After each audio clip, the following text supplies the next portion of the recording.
ओम अखंडमंडलाकारव्याप्तं ध्यान चराचरं तत्पदं दर्शितं तस्मै श्री गुरुवे नमः। गुरु ब्रह्मा गुरु विष्णु गुरुदेव महेश्वर गुरु साक्षात् परब्रह्म तस्मै श्री गुरुवे नमः। ओम ब्रह्मवै महादेवी ज्ञान भक्ति प्रदायिनी नमस्तुभ्यं योग विद्यायै योग धर्म प्रसारिणी। ओम सृष्टि स्थिति विनाशनाय शक्तिभूते सनातनी गुणाश्रय गुणमयी नारायणी नमोस्तुते।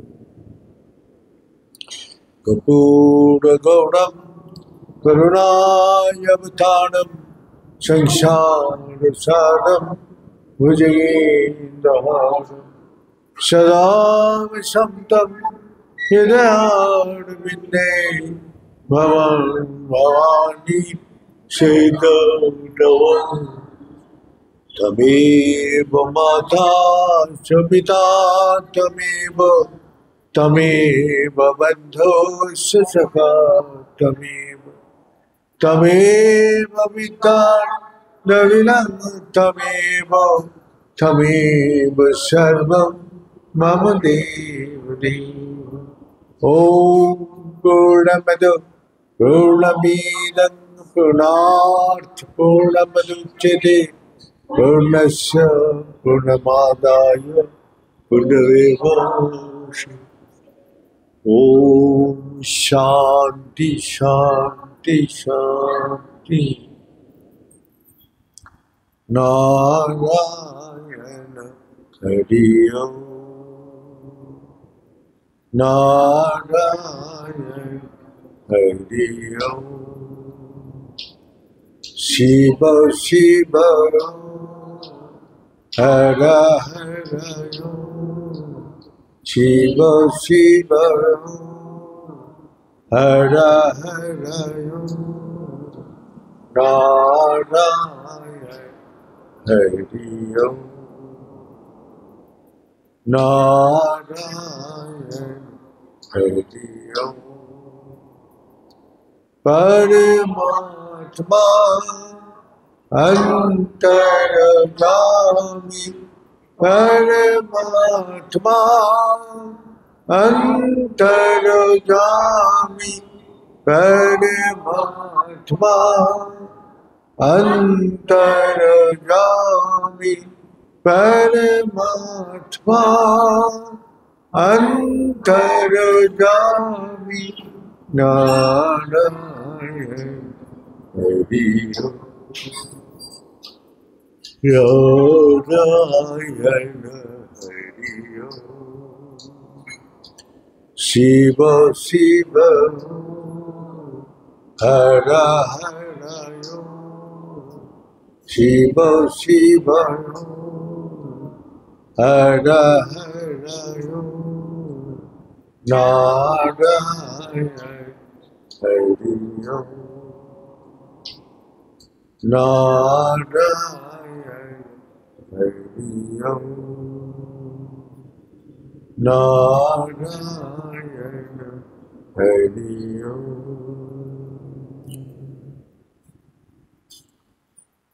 परमात्मा का महिमा वर्णन करना बहुत कठिन है। जो खुद उपलब्धि करने का बाद वो खुद भी नहीं बता सकते कि परमात्मा क्या चीज है, और सुनने वाला उसको सुनता है लेकिन समझ में नहीं आती, क्योंकि उसको उस जगह का उपलब्धि नहीं है। इसीलिए जो बोलते हैं आश्चर्य होकर बोलते हैं, और जो सुनता है वो आश्चर्य होकर सुनता है। तो इस संसार में परमात्मा का महिमा वर्णन करना असामर्थ्य है सबका, लेकिन जो उपलब्धि करते हैं उसका अंदर वही ताकत होता है जो परमात्मा है, और उसको सच्चे दिल से पुकारने से वो आते हैं। तो इसी प्रकार भगवान जब किसी को श्रद्धा देख के उसको शक्ति प्रदान करते हैं। हमारा अंदर तो कोई शक्ति है नहीं जो मैं परमात्मा को, परमात्मा का शक्ति से ही मैं परमात्मा को जान सकते हैं। ज्ञान गम्यम, उसी ने ज्ञान देते हैं, उसी ज्ञान से ही मैं वहां तक पहुंच सकता हूं। मैं अपना कितना भी कोशिश करूं नहीं कर सकता। तो इसीलिए गुरुजी हम लोग को सीधा बताया, गुरुजी हम लोग को सीधा बताया, तीर धनुष, तीर ओमकार धनुष है, तीर मैं हूं, लक्ष्य मेरा ब्रह्म है। तो इस ब्रह्म पे पहुंचने के लिए मेरा को स्थिर करना पड़ता है, और स्थिर करने के समय हमारा मन बुद्धि देह तीनों एक साथ लक्ष्य को स्थिर करते हैं। अगर हम लक्ष्य को देखते हैं लेकिन मन इधर उधर जा रहे हैं तो उस मन से आप लक्ष्य तक नहीं पहुंच सकते। तो इसीलिए आपको लक्ष्य को प्राप्ति करने के लिए आपको स्थिर होना जरूरी है। तो इस कारण से हमने गुरुजी हम लोग को बोला कि तुम ये कौशल लगा सकते हैं, लेकिन धनुष से तीर जब निकल जाते उसको बात तुम्हारा कंट्रोल नहीं है। तो कंट्रोल के बाहर जब हम निकल जाते तो वो सही जा रहे कि गलत जा रहे वो बाद में पता चलते। लेकिन हमारा सबसे मन बुद्धि इंद्रिया स्थिर जब तक नहीं होगा तब तक लक्ष्य को प्राप्ति नहीं कर सकते। तो गुरुजी हम लोग को बोलते जो किसका ऊपर सब छोड़ दो, देहो निष्क्रिय हो जाएगा, मन निष्क्रिय होगा, बुद्धि कोई विचार नहीं करेगा, तभी तुम्हारा लक्ष्य का स्थिर हो। लेकिन हमारा देहो मन बुद्धि का विकार भी तो हम उसी में फंसा हुआ है। इसको स्थिर करना बहुत कठिन है। तो जो किया है उसको पता है कि कितना कुछ त्याग करना पड़ता है, कितना कठिनाई उसके साथ फेस करना पड़ता है। हमारा मन बुद्धि इंद्रिया कितना विकारग्रस्त है, जब आप ध्यान में बैठेंगे तब आपको पता चल जाएगा। पूजा से पता नहीं चलते, पूजा करने से इधर उधर मन भटकते हैं, जब जप करते हैं मन भी इधर उधर चलते हैं। लेकिन ध्यान का टाइम और भी निष्क्रिय करने से देखा जाए वो और एक्टिव हो। तो ये मन बुद्धि इंद्रिय के स्थिर करना बहुत कठिन है। नहीं तो भगवान अर्जुन को क्यों बताएगा, हे अर्जुन इसका लिए तो अभ्यास न करते हो, अभ्यास करो और वैराग्य न चिकित्सते, और विराग इस संसार से विरक्त भाव है, लेकिन उसका साथ मेरा कोई लगाव नहीं है, मोह नहीं है, अटैचमेंट मुक्त है। ये करना बहुत कठिन होता है। जब हम छोटे का टाइम आएगा तब हमको महसूस होता है जब हमको कहाँ कहाँ से रोक रहे, आपको पता चल जाएगा। जब आप उसको साधना करने जाएंगे, जो परमात्मा का ज्ञान, उस परम शक्ति का अनुभूति करने के लिए आपको मन बुद्धि देहो निष्क्रिय है। तो मैं साधना करने का समय इसीलिए एकांत निवास बहुत जरूरी है। लेकिन हमारा भगवान शंकर जी ने हमको उस समय उस मौका दिया था और मैं उस मौका को कभी छोड़ा नहीं। हमने छोड़ के सब आ गया, लेकिन छोड़ने का बाद भी हमारा कोई अटैचमेंट किसी से नहीं है, लेकिन बार बार वही अटैचमेंट अंदर घूमते रहते। 2 साल लगा है छोड़ने के लिए, बहुत विरक्ति भाव से। जब तक विरक्ति नहीं आएगा नहीं छूटेगा। तो इसलिए महापुरुष का आचरण में भी दिखाई देते हैं। जड़वत है, वो बालकवत है, इनोसेंट, मैंने कोई सेंस नहीं है। और जड़वत करते बस कुछ भी नहीं करते, पत्थर का माफिक पड़ा रहते, बस्तर बात। पत्थर जैसे टुकड़ा पड़ा है बस पड़ा रहता। और क्या था, उन्मादवत, पागलपन और पिचासवत, सबको भगाते, भागो। वो हमने ये सुनते हैं, जो स्वामी मुक्तानंद नित्यानंद जी के पास जाता था तो बोला मेरा पास क्यों आते, भागो। गाली देता था, पत्थर मारता था, यहाँ नहीं आना। तो नित्यानंद के पास जो जाता था, वो बात करते थे, उसको उठ के एक थप्पड़ लगा देता। तो उसका डर से उसके पास कोई नहीं जाता था। तो एक लड़का खूब आध्यात्मिक इच्छा था, लेकिन डर था उसके पास जाने से, थप्पड़ लगा दी। तो फिर उसको प्यार से बुलाया, तो वो गया। जब जाते टाइम उसको एक थप्पड़ लगा, तो उसने डर से और उसके बाद किया ही नहीं। तो फिर उसको योग साधना करने के या हर जोगी का पास गया। उसने बोला तुम्हारा ईरा पिंगला, उसको नास को खोलना चाहिए। तो उसने बोला तुम्हारा तो एक नाड़ी खोला हुआ है। बोले कैसे? बोला तुमको नित्यानंद जी थप्पड़ लगाया था ना, एक थप्पड़ में वो तुम्हारा नाश खोल दिया। माने वो जो भलाई करते हैं ये आम आदमी का पता ही नहीं है, वो नाश खोल दिया उसको। तो बोला एक नाड़ी बंद है, उसको खोलना पड़ेगा, तभी तुम हॉट क्रिया कर सकते हैं। हिमालय में रहने से, बर्फ का अंदर रहने से तुमको हर जोगी ना होने से नहीं रह सकते। तो बोल रहा है कि इसके लिए तुम्हारा नित्यानंद जब देखने भेंट करने गया था तो उसने थप्पड़ लगाया, तो बोला हाँ लगाया था, उसी से खुल गया तुम्हारा। और दूसरा थप्पड़ लगाता तो वही खुल जाता, लेकिन तुम डर से किया ही नहीं।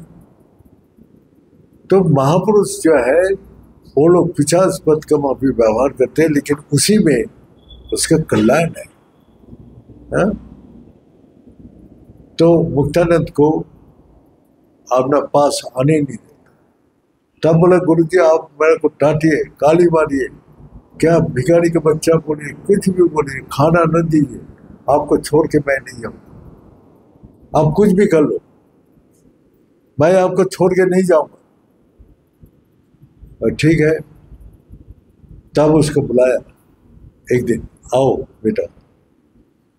बुला के उसको अपना जो रुद्राक्ष का माला था उसको दिया, और अपने एक टोपी लगाता था तो टोपी उसको दिया सिर में, और खरम जो पीता था वो खरम भी दे दिया। तो स्वामी मुक्तानंद जाओ बेटा मौज करो। तो गणेशपुरी जो 10 किलोमीटर एरिया लेके बना हुआ है, तो उसको बाद उसको दिव्य शक्ति का अनुभूति होने लगा। वो माला टोपी लगाने मिलने के बाद उसको दिव्य अनुभूति होने लगा। तो हम लोग का कपूर साहब दिल्ली से आता था, तो उसका छोटा सिस्टर जो था अपना रोहतक मेडिकल कॉलेज का मेडिसिन का हेड ऑफ द डिपार्टमेंट था। उसको वही महापुरुष बोला था, जो लाहौर में रहता था। तो एक महापुरुष मिला, तो उसका पिताजी लाहौर का उस टाइम हाईकोर्ट का जज था। तो उसको पास जो उसका गुरुदेव आता था, तो उसने जज साहब को बोला, बेटा आज कोर्ट नहीं जाना, आज घर में रहो। बोले क्या बोले जी, हमको तो जाना है, क्योंकि आज बहुत अच्छा केस बताना है, राय देना है। बोला आज नहीं, तुम दूसरा दिन जाओ, आज का दिन छोड़। तो उसने जब बोल रहे बार बार एक ही चीज बार बार जब बोल रहे थे, तो सारे आदमी, सारे घर का आदमी, सब कुछ उसको पकड़ा। तुम बताओ किस लिए नहीं जा? बोला आज उसको सांप काट के मौत है, और वो कोई नहीं बचा पाए, वो मरे गए। ये बात सुन के सब एकदम चकित हो गया, और उसका कोर्ट नहीं गया। चारों तरफ से उसको सामना कार्बोलिक एसिड दे दिया, ये दे दिया, सारी परिवार उसको जग के बैठा है। तो बोलते ही जो 2:30-3 बजे आसपास वो बोला मेरे को टॉयलेट जाना है। जैसे ही टॉयलेट में पैर रखा, कहाँ पहले टॉयलेट जाके घूम के सब देख के आए, कुछ भी नहीं है।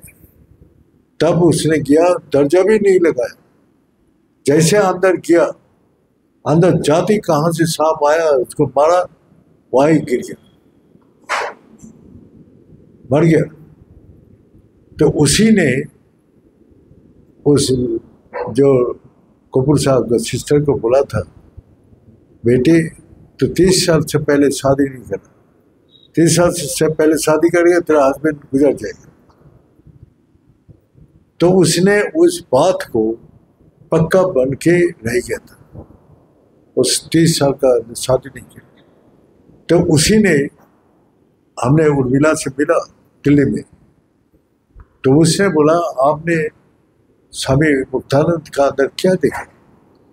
तो बोलते 1-2 रूम था, और एक नलका था, और एक टॉयलेट था, वो भी कच्चा टॉयलेट।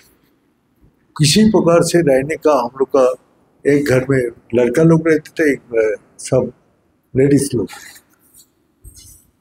इसी अवस्था में हमको बोला उर्मिला यहाँ 5000 रूम बनेगा, विदेश से आदमी आएगा। तो बोला गुरुजी पागल हो गया क्या? बोले तू डॉक्टर है, तेरा अंदर 100 विदेश का डॉक्टर तेरा अंडर में काम करेगा, सेवा करेगा। बोले गुरुजी क्या पागल का माफी बोल रहे, हम लोग कहाँ झूपड़ी में बैठने वाला, और आप क्या क्या बोल रहे? बोले देखना 2 साल में सब बन जाएगा। इसके बाद कहाँ से पैसा आया, कहाँ से क्या हुआ, कोई किसी को पता नहीं, और वो बन गया। और बोला यहाँ एयरपोर्ट भी बनेगा, और एयरपोर्ट भी बन गया। उसने खुद बोला, उसने बोले मेरा अंडर में 100 विदेश के डॉक्टर मेरा अंडर काम करता था, गांव गांव में जाके इलाज करता। तो बोलते हैं जो इस प्रकार जो भविष्यवाणी किया था, जब मैं शादी करने गया तो देखा मेरा लायक कोई लड़का है नहीं। हम इतना सीनियर हो गया पढ़ाई में, उम्र में, ऐसे लड़का नहीं मिला। तो मैंने शादी नहीं किया, गुरु जी का आश्रम की सेवा में अपना जीवन लगा था। तो उसके बाद बोले और कोई विशेष बात बोली? तो बोला, उसने बोला देखो बेटी, तुम्हारा 2 शक्ति है, भगवान वो दिखाया, एक छोटा बन जाओ, नहीं तो इतना विशाल बन जाओ कोई बंधन में ना बांध पाए, और इतना छोटा बन जाओ कोई गांठ में ना फंसे। तो अहंकार एक अहंकार इतना विशाल रूप, भगवान का जैसा विशाल रूप दिखाया, उसको कोई भी मान नहीं सकते। इसीलिए जसोदा माँ श्री कृष्ण भगवान को बांधने का कोशिश किया कितना बार, लेकिन कर नहीं पाया। लेकिन उसका भक्ति, उसका रोने लग गया। जब रोया तब भगवान खुद अपना इच्छा से बन गया। ये मैया रो रहे, ये रोना बंद करने के लिए खुद ही भगवान बन गया। तो दिखाया ये इतना विशाल बन जाओ जो तुमको कोई बंधन में ना हो। बंधन ही तुम्हारा जीवन का सबसे बड़ा इस रास्ते में चलते हुए बाधक है। और बंधन किससे होता है? इस संसारिक विषय में ही बंधन प्राप्त है। रुपया, धन, मान, प्रतिष्ठा, जस, ख्याति सभी तुमको बंधन का कारण है। तो इसलिए तुम बंधन में मत फंसो।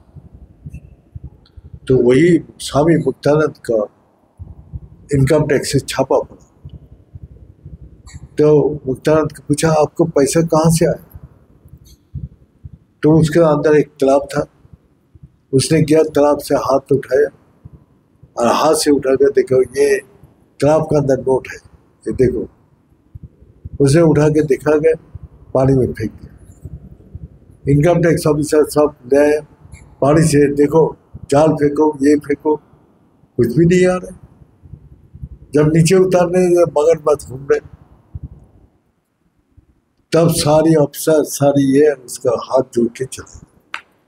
तो स्वामी नित्यानंद जी सिद्ध पुरुष है, बॉम्बे में जो जाते हैं सबके घर में उसका फोटो है। तो वो वही शक्ति उसको देखेगा, बोला बेटा तुम्हारा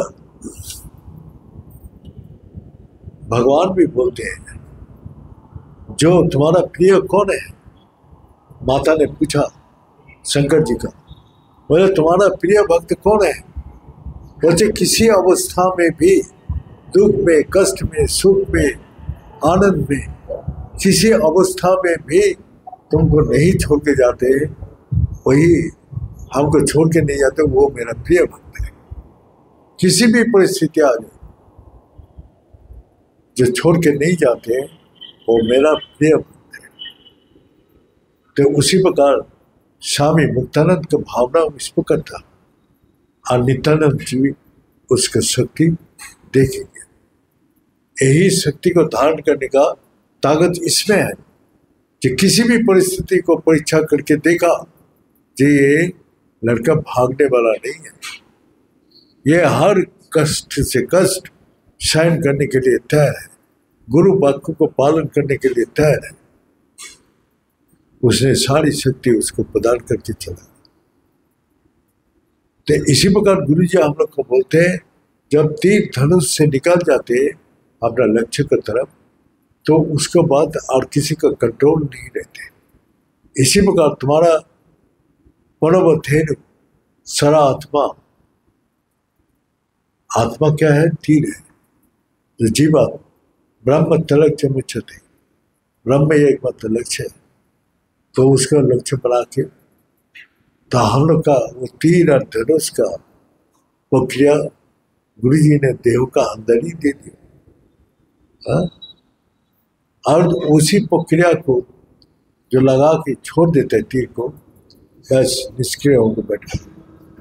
लेकिन वही है श्रद्धा वाणी, उस चीज को अनुभव कर सकते हैं, नहीं तो आम आदमी इसको अनुभव नहीं कर सकते। कितना भी बोल दे नहीं कर सकते। जब तक निष्क्रिय नहीं होगा तब तक।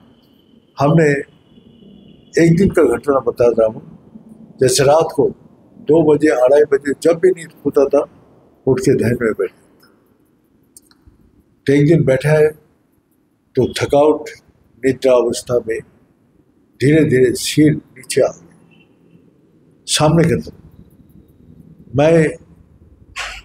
मैंने देहो मन बुद्धि सब निष्क्रिय है। अंदर से दिख रहा है कोई शक्ति मेरा को अपना आप ही उठा, मैं नहीं उठा, वो उठा के सीधा कर। वो भी मैं महसूस कर रहा हूँ, जो उठा के मैसेज मेरे को एकदम सीधा कर दिया। सीधा करने के बाद हमारा शरीर न सामने बढ़ रहा है, न इधर जा रहे, न इधर जा रहे, न पीछे जा रहे। एक लाइट का अंदर जैसे सारे आसमान में फैल गया वो लाइट, जैसे लाइट ही मेरा देह है। इतना विशाल आकृति धारण कर लिया उस लाइट को, जो आकाश और चंद्रमा तारा नक्षत्र सब दिखाई दे। तो उसमें हमने देखा कि निष्क्रिय होने के बाद ही उस चीज का अनुभूति उठा के खड़ा कर दिया। तो निष्क्रिय होने का मन बुद्धि देहों को बिल्कुल निष्क्रिय कर दिया। हम कुछ नहीं करना, आत्मा जो है वही चेतना शक्ति है, उसमें उस शक्ति से सब कुछ और नियंत्रण करेगा। उसके ऊपर छोड़ दो, तो वही छोड़ने के बाद उसका अनुभूति होता है कि मैं कुछ नहीं कर सकता। कितना भी बुद्धि लगाओ, कितना भी युक्ति लगाओ, कितना भी ज्ञान अर्जन करो, कितना भी कुछ करो, जब तक निष्क्रिय नहीं होगा। और निष्क्रिय होने के लिए निस्संग होना पड़ेगा। सबका साथ सबको हटाना पड़ेगा। सबका साथ रह रहे लेकिन अपना काम कर रहे, सब कुछ कर रहे, ना किसी से बात करना, ना किसी के साथ कोई वार्तालाप करना। हमने बात ऐसे ही नहीं करता था। गुरुजी एक दिन मेरे को बुला के बोला, अरे तेरा मन खराब है क्या, तू तो कुछ बात ही नहीं करते, तू तो निरंतर चुपचाप रहते। तो आज तो मैं बात करता हूँ, लेकिन वो दिन मैं एक आदमी से भी बात नहीं। गुरुजी से प्रणाम करता था, प्रणाम करके गुरुजी जो आदेश निर्देश किया उसको लेके चला, बात नहीं करता। तो गुरुजी हमको देखा, बोला तेरा मन में दुख है क्या? बोले नहीं गुरुजी, आप तो बोला है निरंतर उस तैल धारा बत तुम लगा लो, तो मैं तो उसी में लगाऊं। मैं इधर उधर का बात नहीं करता। मेरा साथ जो रहते हैं वो भी नहीं बात करता था, काम करते हैं, लेकिन अगर कोई बोलते हैं तो इशारा से बोलता था, बात नहीं करता था। जब गुरुजी हुक्म किया जाओ प्रचार करने में, तब से बात करने लगा। नहीं तो आश्रम में रहते हुए, सबका बीच में रहते हुए मैं बात नहीं करता। एकदम आनंद में, निज अंदर आनंद में मगन रहते। तो इसीलिए निष्क्रिय होना, मन बुद्धि देहों को निस्संग चाहिए। जैसा हमारा निस्संग किसको बोलते हैं? मन बुद्धि इंद्रिय को छोड़ना पड़ेगा, सिर्फ आत्मा में स्थिर होना पड़ेगा, तभी ये निस्संग होता है। और निस्संग अवस्था निष्क्रिय जब होता है तो लक्ष्य पे पहुंच जाता है। तो गुरु जी का हम लोग कितना भी कोशिश करें, हम वहाँ नहीं पहुंच सकते हैं, लेकिन जब ईश्वर की इच्छा होगा उसी का अनुकूल वातावरण बना देगा, उसका अनुसार साधना करने का अंदर ताकत देगा, और वही निष्क्रिय करते हैं। सब निष्क्रिय उसी से होता है, और उसके बाद वो सारी अनुभूति करा देते हैं, और अनुभूति के बाद वो निरंतर आनंद में रहते हैं। ये बोल के आज यह समाप्त करता हूँ। ओम पूर्णमद पूर्णमीदं पूर्णात् पूर्णमुदच्यते पूर्णस्य पूर्णमादाय पूर्णमेवावशिष्यते। ओम शांति शांति शांति।